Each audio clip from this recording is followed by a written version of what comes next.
What if Doctor Who wasn't axed in 1989? Well, that's a question I've been trying to answer for about 4 years, and we're nearly at the end. Currently we're in the mid-2010s as we grow ever closer to the present day, based now purely on 25 years of detailed, complex and convoluted canon to follow, each decision to the next through cause and effect. Let's find out what the next season has in store, thanks to a lot, and I mean a lot, of guesswork.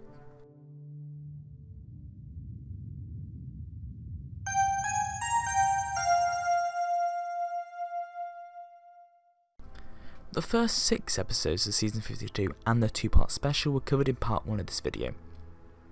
Now, between the broadcast of the Elysium season 4 part 1, which is now available to read as a blog post, and this half of Doctor Who season, it would have been announced that the new showrunner of Doctor Who for season 53 would have been Adrian Hodges.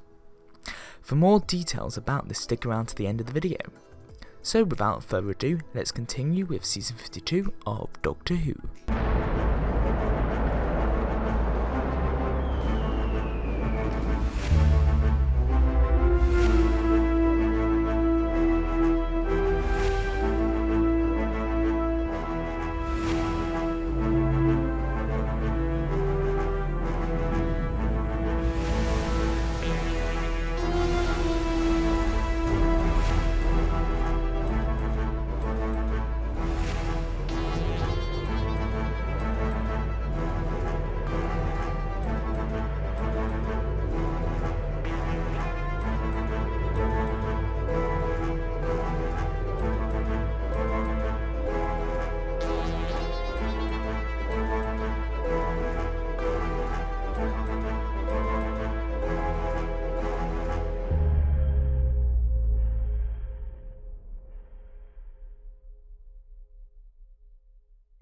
This episode is the final of a 3-episode arc whereby 15's character is fixed by Espensen's new regime and featured not 1 but 3 villains, the Weeping Angels, the Rogue and the Daleks, although they're really just here in a minor capacity.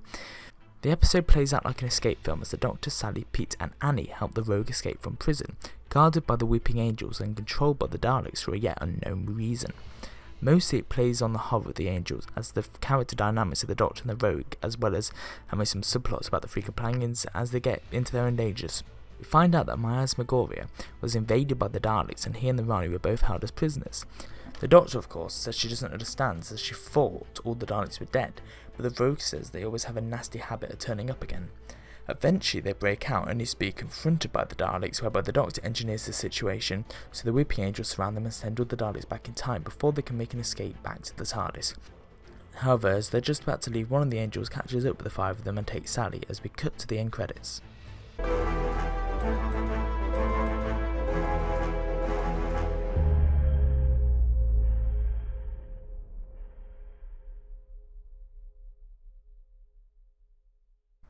This episode uses the A and B plot formula to its max, with the A plot following the Doctor, Pete and a distraught and angry Annie, as well as the Rogue as they try and rescue Sally from the past, more on that in a bit as it gets a bit complicated, and the B plot following Sally in the past as she arrives in 17th century Paris.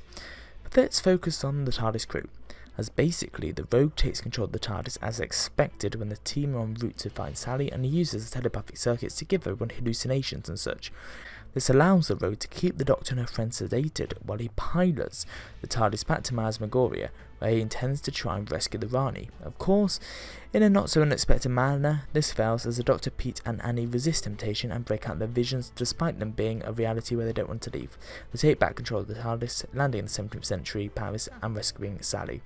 The Doctor confronts the Rogue at the end, where in a character change from Espensen, she forgives him and says that she understands, but they need to build up a better level of trust than this.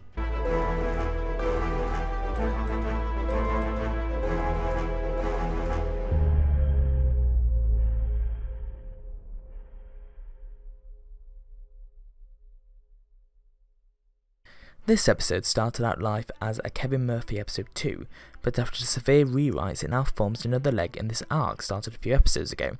The Doctor, Pete, Sally, Annie and the Rogue land in 15th century England, where we actually meet Richard III, this time unlike his fake appearance way back into The Curse of the Tower. The episode is pretty much what you'd expect, as it's a runaround with Richard III, really just retelling the events of the Shakespeare play, but in a Doctor Who way, as the rogue is manipulating events and trying to take control of the throne, because he loves a bit of political power. The episode ends with the rogue getting stranded in 15th century England and having to fend for himself as the TARDIS takes off. However, as we find out in the last scene, this was accidental, as the Doctor did actually want to save him.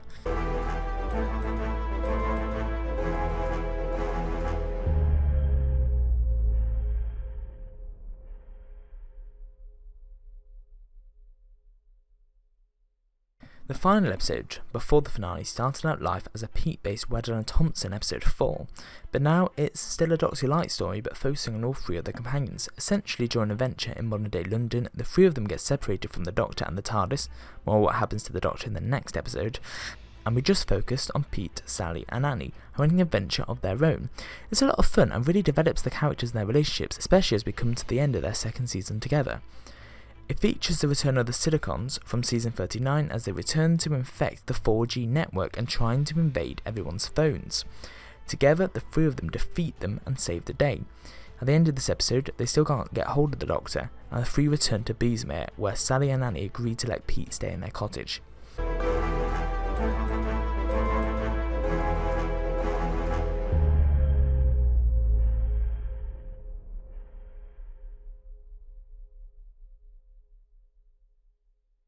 So, this episode is the finale, and it's a Dalek finale, and it was heavily promoted, as not to repeat the mistakes of Commercilia the previous year. We begin with the start of their story as the Doctor gets separated from her companions. However, we see it from the Doctor's perspective as she's abducted and teleported onto an alien ship. It turns out to actually be a pirate collective ship as seen in the Elysium Season 4, although this is important and isn't a Season 51 style tie-in, and more just a money-saving production scheme.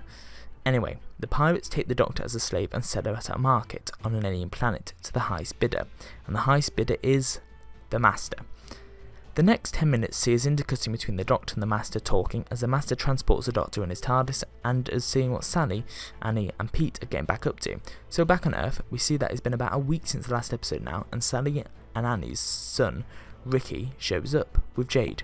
We get a whole very domestic subplot finding out a bit about Sally and Annie's backstory and how Ricky's always been a bit of a waste of space. But with the influence of Pete, we see the three begin to bond a little. Back with the Doctor, and they arrive in the Master's TARDIS on an alien spaceship. The Doctor asks where they are, and the Master just tells her that his clients are here. The Master takes the Doctor to an empty room where he leaves her before the doors open and out comes a Dalek, looking as sleek as ever. Terror strikes in the Doctor's face as they're still here, they're still not dead.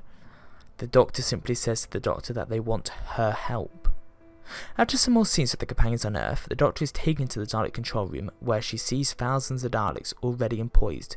The Doctor speaks to the Supreme Dalek, who says that one Dalek, him, the Supreme, survived the Dalek genocide in Commercilia and travelled back in time to before the events of Exterminate and brought an entire battle fleet of Daleks into the future. However, this quick and unstable temporal displacement has damaged the DNA of all the Daleks but him, and if they're to survive they need the life force of a Time Lord to repair it. The Doctor stands up and says directly, squarely in the face of the Supreme Dalek, no. But the Supreme Dalek says she doesn't have a choice, as we cut to the end credits.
This episode picks up from where the last one left off, with the Doctor being teleported off the Dalek ship right as she is cornered.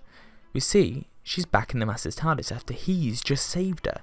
The Doctor is confused as to why, and the Master explains that a mysterious client contracted him to bring the Doctor to them, so he planted a bug on the Doctor so we could find out why. Now the two of them can stop the Daleks. Now they know what they want. The Doctor smiles and simply says, "Thank you." The Master tells the Doctor that it's only an alliance of convenience.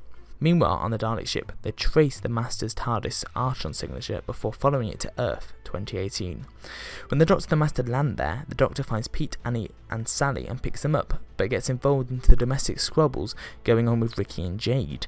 In desperation, the Doctor just tells the two of them to come along as well, as the Doctor picks up a TARDIS and she and the Master are planning to stop the Supreme Dalek succeeding when he went back in time. However, they are stopped in their tracks as a fleet of Dalek ships descend into Earth's sky, poised for invasion.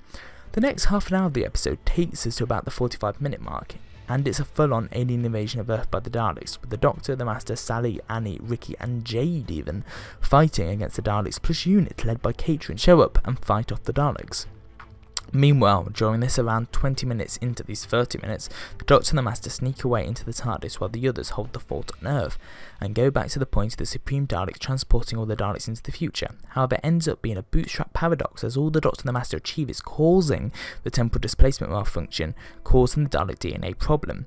When they get back to the future, they continue to fight off the Daleks until Sally says that if the Daleks' DNA is unstable, at some point it's going to kill them. The Doctor and the Master smile as they both think of the same idea.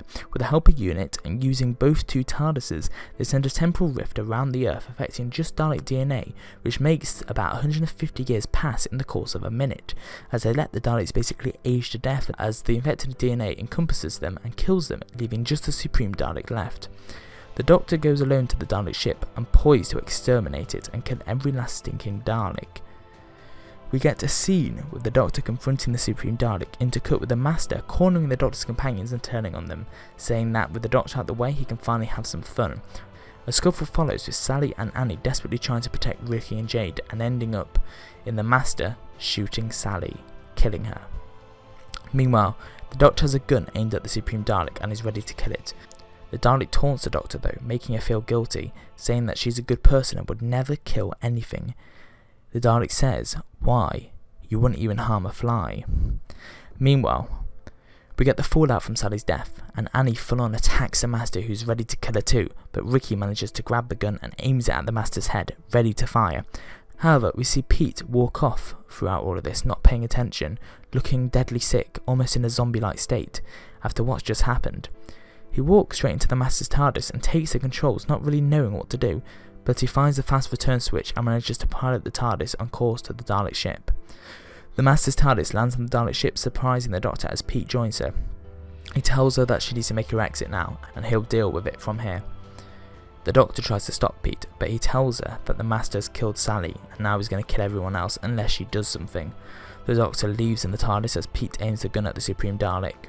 The Dalek tells Pete that the ship is rigged to self-destruct if he's killed, but Pete says that's rubbish and he's just saving his own skin and bluffing.